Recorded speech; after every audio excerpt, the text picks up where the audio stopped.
Salam sejahtera murid-murid. Jangan lupa subscribe channel Cikgu Kiru. Hari ini kita akan tengok penjodoh bilangan. Penjodoh bilangan ialah kata yang digunakan bersama-sama kata bilangan.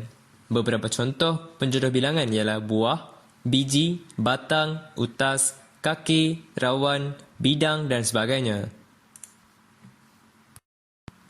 Penjodoh bilangan mesti diletakkan selepas kata bilangan dan sebelum kata nama yang mengikutnya. Contohnya, 2 biji bola, beberapa ekor burung. Elakkan penggunaan penjodoh bilangan yang melibatkan ukuran. Contohnya, 1 kilo gula, 4 meter kain. Biji digunakan untuk jenis buah-buahan dan benda yang bulat. Contoh penggunaan, ciku, durian, nanas, tembikai, batu, bola, butang, cawan, gasing, gula-gula, guli, pinggan dan telur. Batang digunakan untuk benda yang lurus, panjang dan keras.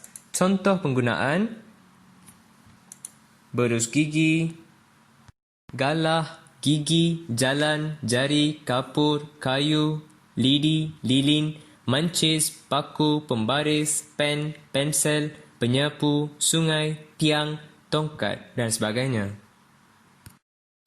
Keping digunakan untuk benda yang rata, nipis dan lebar. Contoh penggunaan, atap, biskut, gambar, kad, papan dan roti. Buah digunakan untuk benda yang besar, tempat, bangunan dan semua jenis kenderaan. Contoh penggunaan, almari, basikal, beg, songkok, kereta, lori, kapal, feri, stadium, komputer, kipas, angin, alat penghawa diingin, pencetak dan telefon bimbit dan sebagainya. Baris digunakan untuk benda yang berbaris atau manusia yang beratur. Contoh penggunaan ialah bangku, kedai, murid, orang, pokok, rumah dan tulisan. Jambak digunakan untuk benda yang berangkai-rangkai. Contoh penggunaan, bunga dan kunci. Sejambak bunga, sejambak kunci dan sebagainya. Tangkai digunakan untuk benda yang bertangkai. Contoh penggunaan, buah-buahan, bunga dan daun. Utas digunakan untuk benda yang panjang dan dapat digulung. Contoh penggunaan, dawai, rantai dan tali. Kuntum digunakan untuk bunga. Contoh penggunaan, sekuntum mawar, sekuntum teratai dan sebagainya. Bilah digunakan untuk benda yang tajam dan runcing. Contoh penggunaan ialah gergaji, gunting, kapak, lembing, parang, pedang, sabit, pisau dan tombak. Ekor digunakan untuk binatang, ikan dan serangga.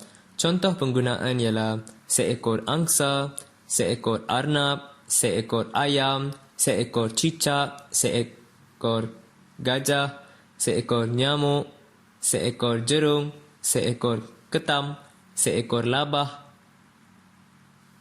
seekor siput, seekor rama-rama dan seekor burung gagak. Penjodoh bilangan orang digunakan untuk manusia. Contoh penggunaan,